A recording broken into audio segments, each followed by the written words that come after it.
Right, thanks for joining me, lads. First of all, we'll start with you, Rich. How's everything going? All the family all okay? You keeping well? Yeah, I'm quite enjoying being out in the garden all the time, to be honest. I don't have to go everywhere. So, no, all good. All the kids are okay, so that's the main thing. Good. Sam, yourself?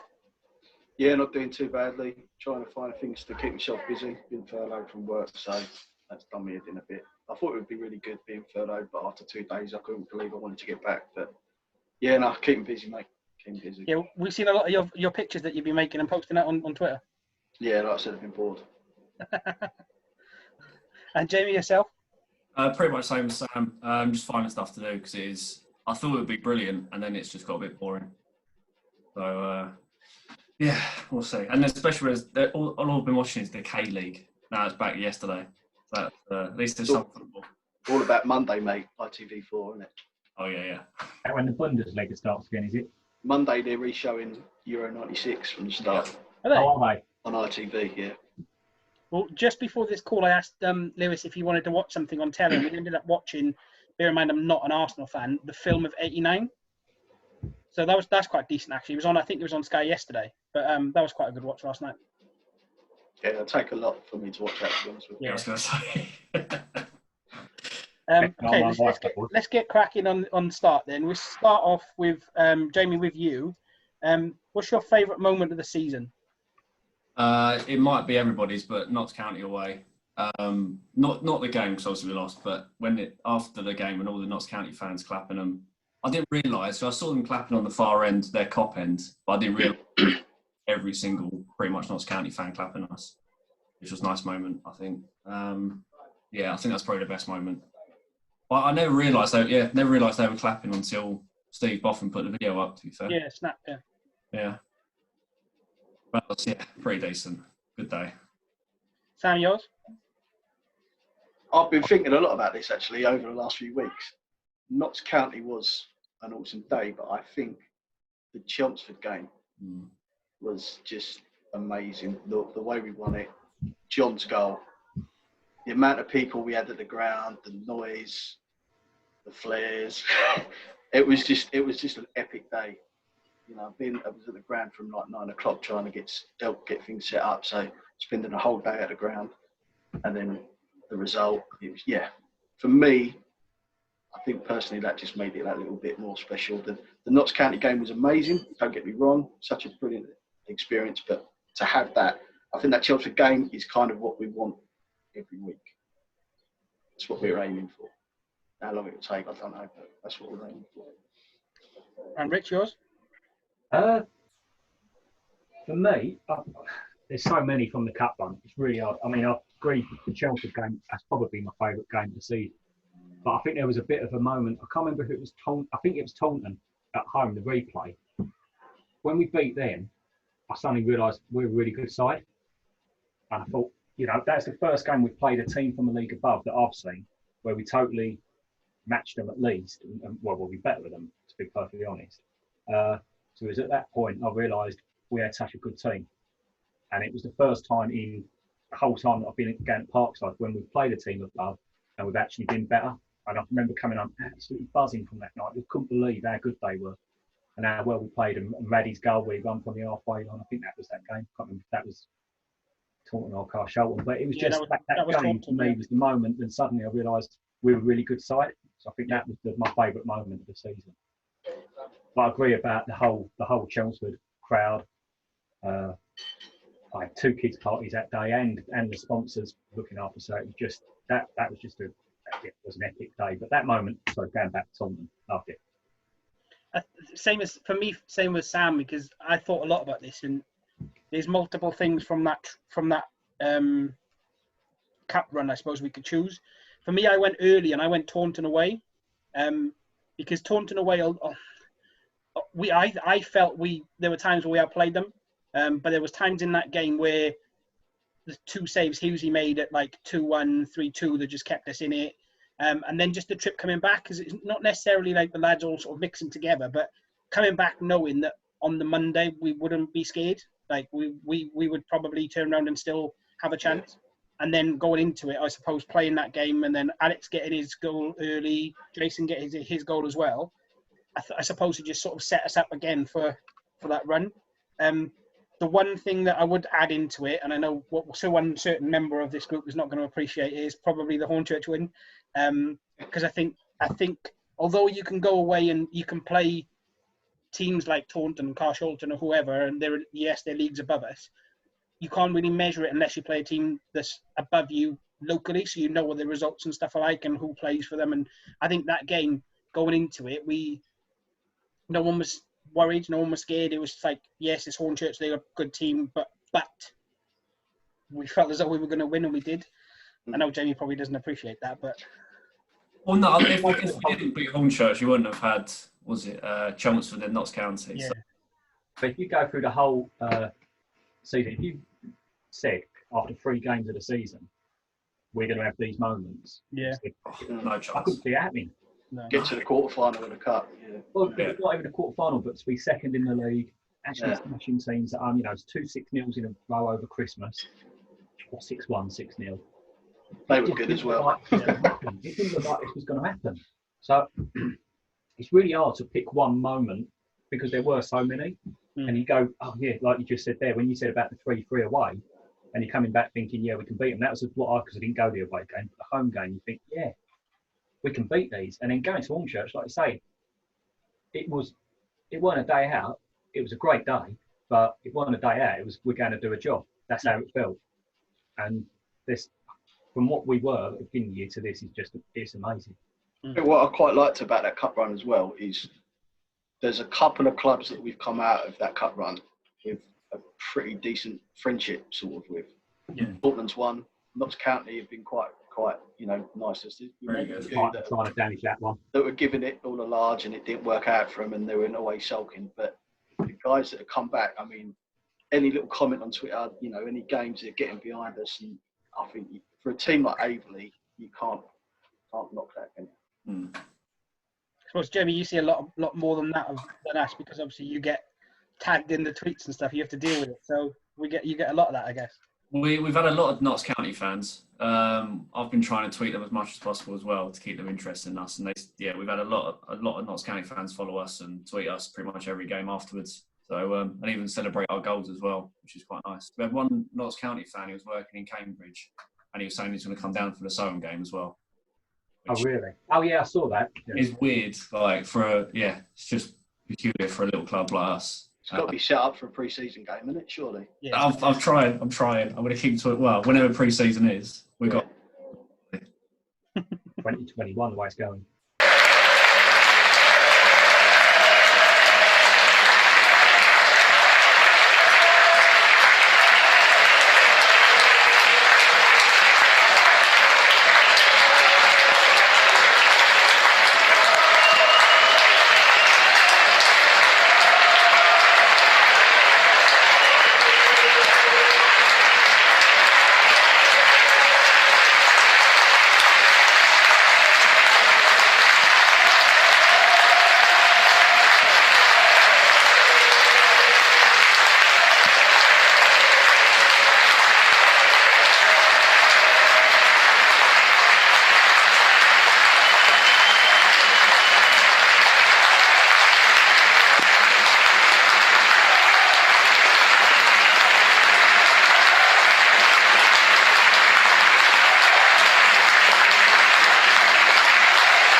Okay, so next one we'll go for best goal. Rich, we'll start with you. And Zengo. They were again going back. You talk about Raddy's one against the one we ran from the halfway line. Is it Taunton or Carshalton? I can't remember. No, Taunton, yeah. Yeah. But that moment that goal went in, it was just unbelievable. The fact that he's been so go in the corner and he hits it was an absolute rocket. I mean, most of us, I think, behind the goal was right in line with it. and as soon as it left his foot, I know it's a cliche, but you don't get better than that. To beat a team 2 divisions above, and that's the clincher. It just made it such a good day. So yeah, that's my one. Anyone disagree? Oh, Gotta be Ntengo. I think saying behind the goal as well, seeing just at that last minute, it took a little bit of a curl right into that top corner. And it was just pandemonium behind the goal. There was beer flying everywhere. It was just, yeah, what an experience. Put down a bottle of champagne. Oh, it was mental, absolutely mental. And yeah. It was brilliant. He's got it for life now, though, hasn't he? Every time he gets the ball, he's going to be shoot. So. Yeah. No, it's an unbelievable goal. That is. I was chatting about this yesterday with Tony and George off camera, and they all said the same. Like, you can't choose any other goal apart from John's. John's would be mine as well. But I've sort of had a bit of a play this morning, and just to see if, like, had a look over the highlights and just pick some others out just to see. So obviously we had Jason's run against Taunton.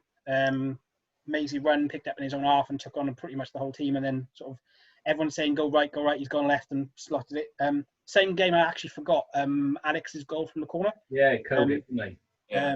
So obviously short corner worked in, Alex come to the edge of the box and whipped it in, and obviously that's a great goal. Shad had a similar one, I think it was Graves or Rumford. Graves, yeah, it was almost exactly the same. So pretty much, obviously, instead of Alex running it himself, he's laid it off and shot. Then I had a look as well. Selfish reasons, because I knew it was pre-planned. Jason's goal against Haybridge, where he's picked it up shot and then he's run across, because we pre-planned the celebration with the shirt. Celebration was ridiculous. Shouldn't be allowed, as far as I'm concerned. And then finally, just because like we spoke about, obviously, at times there were massive moments in games, a massive sort of parts of the cup run was Gibbo's winner at Hornchurch. Yeah. It's a header from a box, but just the fact it's just after the red card, we've kept the ball in, it's gone to John, and obviously the great cross in. Yeah.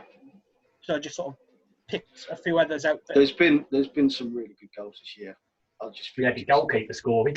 Yeah, Hughes scores. No, that was we were struggling to break through at that point. Yeah. And even at the beginning of the season, Wyan had 2 really good goals in the first game. They were really good. What one was that? Deerham away. Deerham away. Yeah. Oh, wasn't there? Yeah. Yeah, he had 2 really good goals. Raddy's free kick against Chelmsford was great as well. Sykes has got a couple of good ones as well. Yeah, he's got a good one against Graves as well. Got a couple in. He's got some really good goal scorers in that team. The other one I scary. There was more of a team goal than anything else, was Shad's goal against Romford. It was only a little tap in, probably sort of 5 yards out, but it started sort of deep in the right hand corner. We've won the ball, sprung to Alex. Alex has obviously, Wyan's overlapped him, and then Wyan just played a lovely cross. So I suppose goal of the season don't have to be sort of 30-odd yarders, but for us this season, he was a clear winner.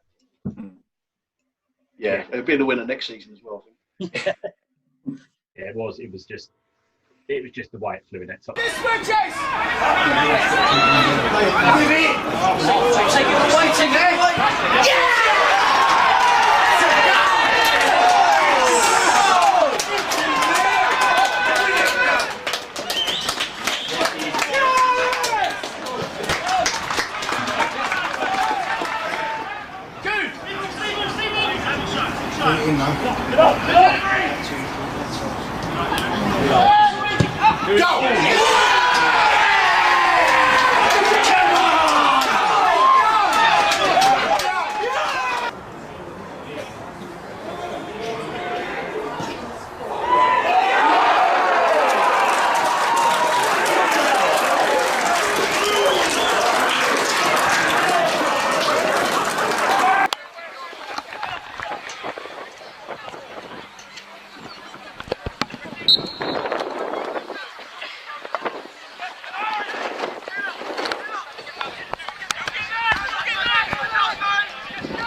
Okay, so next up then would be Player of the Year. Jamie, we'll start with you.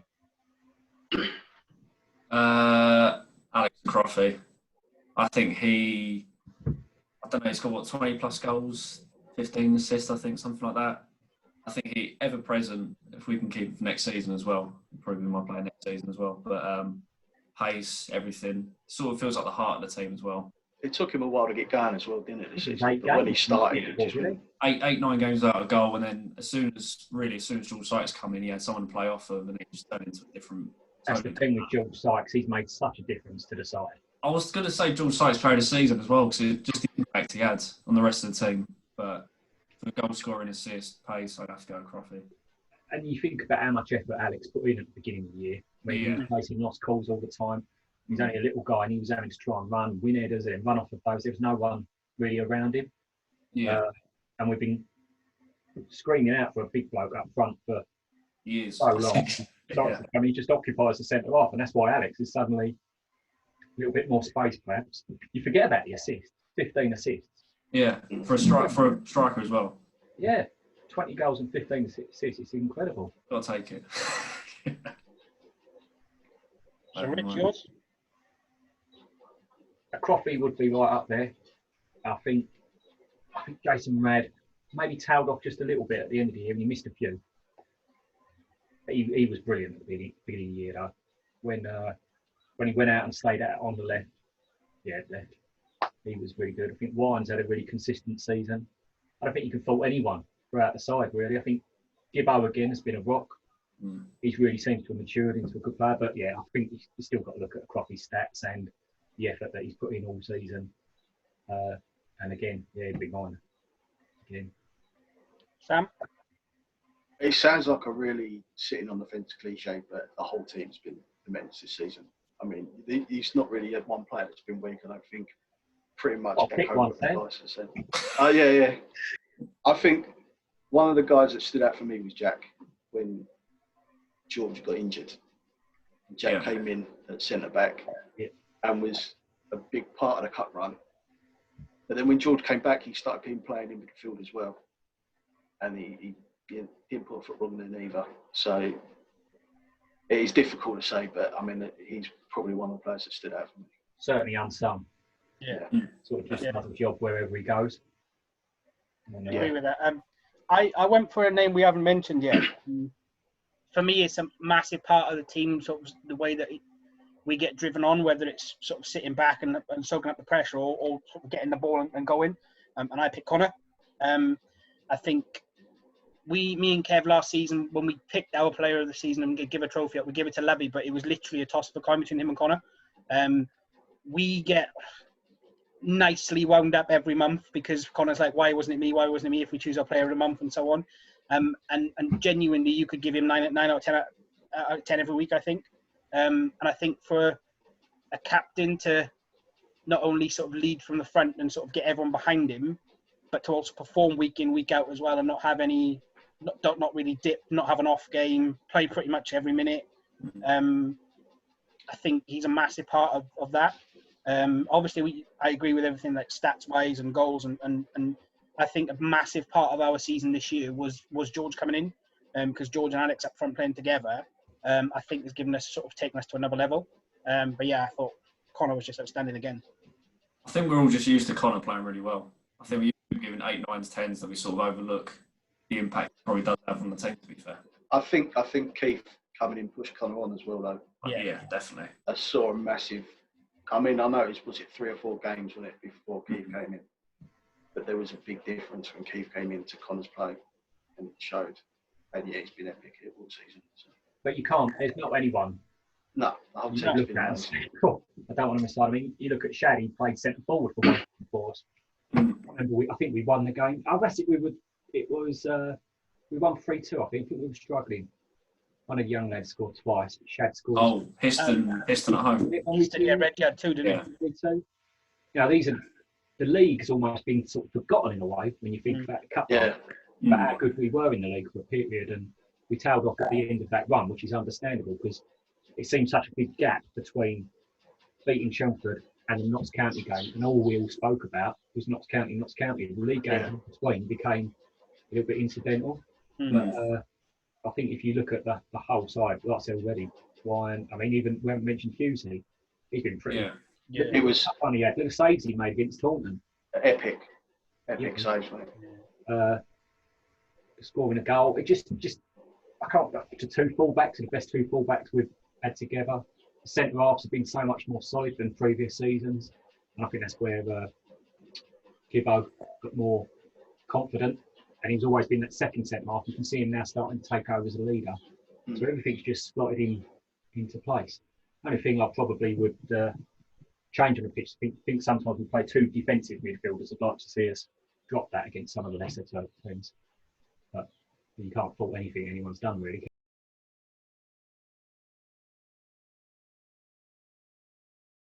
Obviously, there's been a slight addition to the club, obviously, since the season finished, with John Coventry coming in, should I say, to join the backroom staff.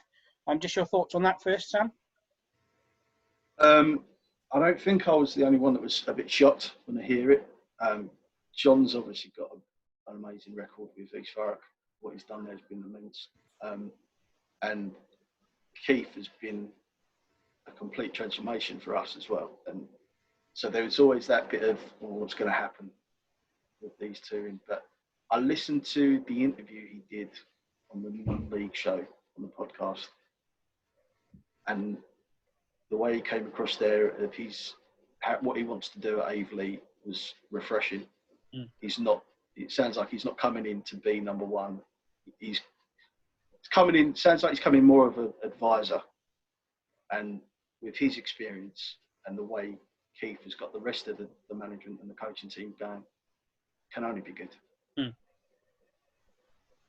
Yeah, I think with these recruitment-wise as well, would be addition to our team would be excellent. He's a non-league legend in our area, knows everybody you could possibly imagine. So, and with like you say, advising as well, on top of what Keith's already built, can only be positive. To be honest. I don't know a huge amount about him. It was a concern. Exactly what Sam said. I was concerned at first because you're thinking you've got the bloke who's number one, been number one for so long, coming in to take him the back seat. Is there going to be a egos? But obviously, all grown men, they can sort that out themselves. But like James said, you don't get teams into that division and stay there where they were. I know they got relegated the year before last, but they were knocking on the door of the playoffs of Conference South, I think, at some point. So, like you say, he's got the contacts and he's got relationships with people. So I can't see it doing any harm. I think four or five of our players have worked with him before as well. A lot of them, I think Hughley, Connor, Tom, I think John and Zengo has. Zengo, yeah. Maybe George, I'm not sure, George Allen. So obviously it's only good that he knows as well their strengths. Knowing, obviously seeing Covo as a non-league legend, like you said, of our area, I know quite a lot of the games near the end of the season he was at Parkside already. Whether that was just to come and watch because he lives locally anyway, or just obviously there was something in the pipeline, I don't know. But hopefully that's a good sign anyway, because like you said, his contact book is probably bigger than the Yellow Pages. So if he's got a chance of bringing even better players into our squad, obviously it's just going to be a positive, I guess. Not do any harm, can it? No, definitely not. I mean, and then the last point we've got then is just things that we think we could improve as a club, whether that's like ourselves or off the pitch helping with things, or the club themselves. Anyone got any ideas? Any things that you want to pitch, or? Who's going to be first to say? Well, me and Sam have been talking about. We started it off. What we wanted to do was make it more an Aveley ground. I think before we put the banner up together, Aveley on there. That's only made that end look a bit bigger. Sam's been working on some posters. You've seen some of them on Twitter. But we were talking about to make it a real, like, the Aveleyisation of the ground is sort of having a Hall of Fame. So putting banners up of the players and whatever around the ground. It's something like when you see the Italian grounds when they've got the old, I don't remember in the 90s or even the 80s when they used to have the big banners and flags of individual players and whatever. And I think this squad's good enough to pick out at least 5 players who you would say, yeah, gets in there. And maybe there's some older players, older fans who can mention get some photos of people. You know, I wouldn't say it to his face, but perhaps even Craig. I mean, how much Craig's done for the ground. We could have a picture of him. But it's sort of like, on the tractor. You know, you want people to remember this. The club's been there nearly 100 years. Yeah. I found out in the quiz the other day, it's 1927, even though I was quizmaster and got Correct, Richard, yeah. But there's a lot of history. And although we've moved to Parkside, which is obviously the best ground at our level, it'd be good to celebrate some of that history of the playing side of things, because we've got the best clubhouse. The pitch is beautiful, everything around it's really nice, but it'd be really good to see. I think we can get some more banners up and maybe build a fund for that. I think obviously one of the objectives of the beginning of the year for Sam, I think, and myself and Jamie was to get some sort of atmosphere going, and organically that's grown. And I think it's got to the point at the beginning of the year, it was a bit, we're going to sing a song, and it was like, oh God, I'm on my own, I'm not going to do it here. But now you're getting sort of like 15 people, and I know it don't sound a lot when you're talking about an atmosphere, but 15 people can make quite a lot of noise. And I think with that sort of process, if we can carry that on to next year, which is a shame that the season was stopped, because we had such momentum going, not only on the pitch, but off the pitch. It felt like things were really improving. I agree. Well, I don't want to go. You lot come up with some other ideas. I'm getting off on one here. Richie's our spokesman. Yeah. Obviously, me and Sam talked about a club shop as well. I think we were almost getting there with all the Notts County memorabilia we were getting before the game and stuff like that. So if we can actually almost get there. I think that's a big one. Yeah. Me personally, to be able to wear the club's badge. Yeah. And, you know, to get the name out, and there's going to be people. I mean, I know there's hesitation about maybe doing it, but people want to buy stuff. They do. Yeah. They want to represent the club. You go away and you see these other clubs, and then half the fans are wearing the kit. They've got hats or whatever. You know, there's definitely room for that there, I think. And the other thing, they've tried it before. They haven't. You know, the guys, Craig and that, have done it before. He's trying to do like school days. So they had it before, where they sent leaflets out to the local schools and. Yeah, 500 tickets or something. Yeah, and just little things like that. It's obviously better in weather like this rather than in the middle of the winter. It's more but family fun days or something like that. You know, you've got that big area bar, the tea bar, or bouncy castle or something out there. I don't know. Just the problem is, I'll tell you what, we tried earlier when we first moved to Parkside. Me and Jamie, Craig sat down and come up with quite a lot of ideas. And we did have one day that was going to be planned. It was going to be on Remembrance, the 5th of November. Was it 5th? Sorry, Remembrance, 11th. Yeah, remember, yeah. Getting mixed up with fireworks now. But what happens, it's really hard, because obviously I do some of the parties for the kids. So someone books a party, because our fixtures are so subject to change, it's really hard to explain to someone, I know you've booked little Johnny's birthday, but now we're playing away. And it's like, so it's really hard to organise those days at the beginning of the year, because the FA Cup and the FA Trophy take precedence of those days, and you can't do the FA Trophy and Cup games normally because the gate's shared. So there's a disproportionate amount of money. So if we got X amount coming in from the mascot party, that goes to the thing, and it becomes very difficult to organise. And we did something where we were even going to have a military day for the 11th of November. We was going to have trucks and everything, and then honestly, it stressed me out so much that got cancelled that day, because I think we got knocked out of the cup. Yeah, we were out. Homes didn't have a game. The people were supposed to be playing got through. We didn't have a game that day. And I had to phone the people up and say, oh, it's not happening and what have you. And there's quite a lot of organisation goes on into, not so much me, it's just picking up the phone and saying, can you come bring these down? Get everyone else behind it. So those sort of things are really difficult. It's balancing that and working out how you do it. But I agree about the club shop. I mean, that's something we could do, because a lot of the people now you're buying from, you can order just one item. You know, it's something where we could have a brochure and just say, these are the things you can order. You wait till you've got 3 orders and you do it. So I don't see why we can't do that. And I think what the good thing about us, all 4 of us have been involved in some way or other in the club. And it's quite nice that you've got almost the leeway to do what you want. Jamie, you design obviously the programme and things like that, and the posters last year. Sam, getting involved with putting the banner up, organising the banner and things like that. and Craig's all for it. Obviously, Aveley Fan TV, you've got access where, you know, maybe other clubs aren't like that. I don't know what other non-league clubs, and that's the beauty of non-league is you get to try and experiment with things. And I think perhaps we could be a little bit more daring on certain things.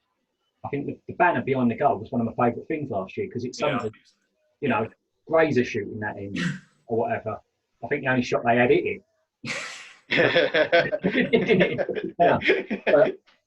But it suddenly, it doesn't, when Gray's go and play it, you know, the posters on the other side where it said the Parkside 2 behind the goal and the one that said Aveley Football Club, that transformed the ground in one poster or banner, sorry. That transformed all of a sudden. It was like, yeah, it's our ground. Just remember that. So I think things like that, if we can get the ground feeling, it does feel like Aveley more now. If we can get it even more like Aveley, I think the Grays thing sort of like they'll drift away a little bit. Does that make sense? Just make it more of a home. Yeah.